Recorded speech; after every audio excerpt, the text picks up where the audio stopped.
Hi guys, Stockhaven Christian here, Vlogtober 27. I'm recording this in my garden, so I hope the noise isn't too much.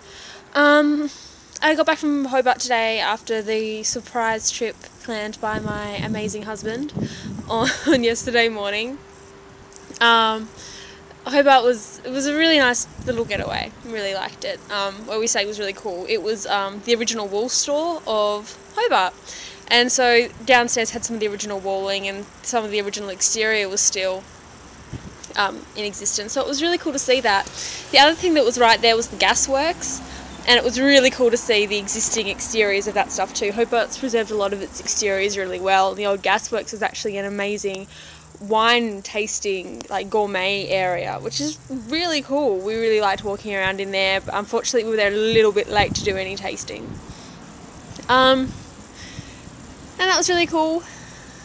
The point of this video is, when I grew up in Tasmania, I used to be really jealous, I guess, of people that lived in Europe and England and all those places, because they had real history. They had history that went back so far, I can't even fathom the time. They had history and mythology that were blended so inextricably together, it was hard sometimes to tell the difference between them. And I was really jealous of that, because I loved mythology and I loved a lot of that stuff, and you know, Egypt especially, Egyptian mythology captured me in a way that, you know, the way they live their lives just captured me in a way that I can't explain. And it really spawned my love of different mythologies and the way that we organise our belief systems, and it was really fascinating to me. And I thought, Tasmania, well, there's not really much I can talk about. There's nothing really interesting here. Sure, there was some Indigenous people, but you know, whatever. It didn't do it for me the way that other places did, and I was like, well, it's a bit crap, really. But today, Mark and I went to the Cascade Female Factory in Hobart. It's part of it's still standing, part of it's not still standing. It was sold privately in the sort of early 1900s, after serving as a female factory for quite some time. So a lot of it's torn down, but it was so funny to see like a street of residential houses, and then there's like this massive stonewalling stuff. It was really insane. You know, some of my favourite things about history in Tasmania are places like the Ross Bridge, where a stonemason earned his freedom, but in doing so he made sure that he included a really snarky message about what he thought about King Henry at the time, all on the archways and all the decorative stone in pictorial code, and he earned his freedom, but whilst blocking the king. I thought that was really cool. And yeah, I don't know, like, but being at the female factory today really sent home a different message about Tasmania for me, and about the sort of history that we have locally in Tasmania. The fact is that, sorry guys, that was awful. The fact is that the history is really rich quite locally here, and it's really interesting history.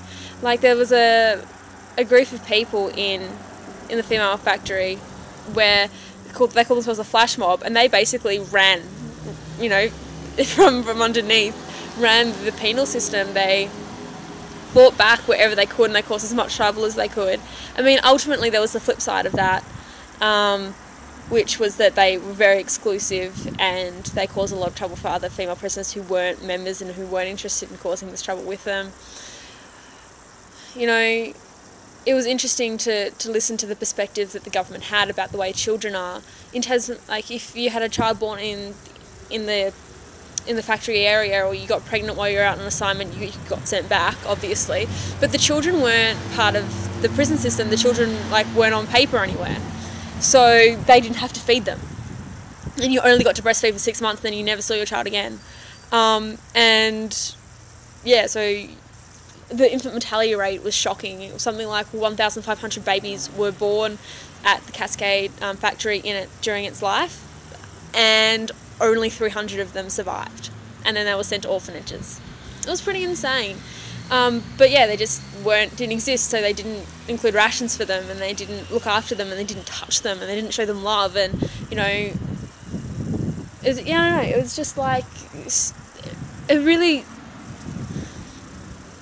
changed my perspective about local history. And I don't know if it's just because I'm older and I'm thinking about things differently, or it's because, you know, I can understand a lot more when they talk about, you know, being raped and the way that women would trade their bodies. It's more real to me now in a way that it wasn't when I was 10. I don't know. I guess what I'm saying is that maybe with age comes some changed perspective, but also with knowing comes some changed perspective.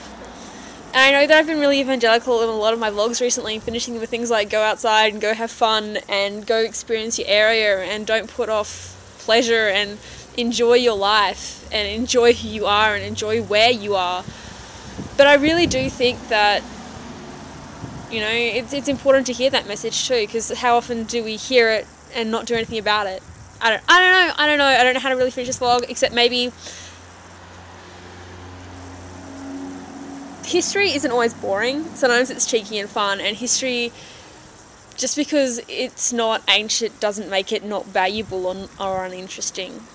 And I'm really looking forward to our next trip to Hobart when we visit the Penitentiary Chapel, which is a lot of the religious aspects of the way that they try to reform the convicts. So yeah, let me know if you guys are descended from convicts, or if you're not here, if you had a family member sent that was a convict. I'm a free settler. My dad's very upset about this. And let me know a really cool, interesting piece of your local history if you know any. And if you don't know any, it's not hard to find out, I promise. Bye guys.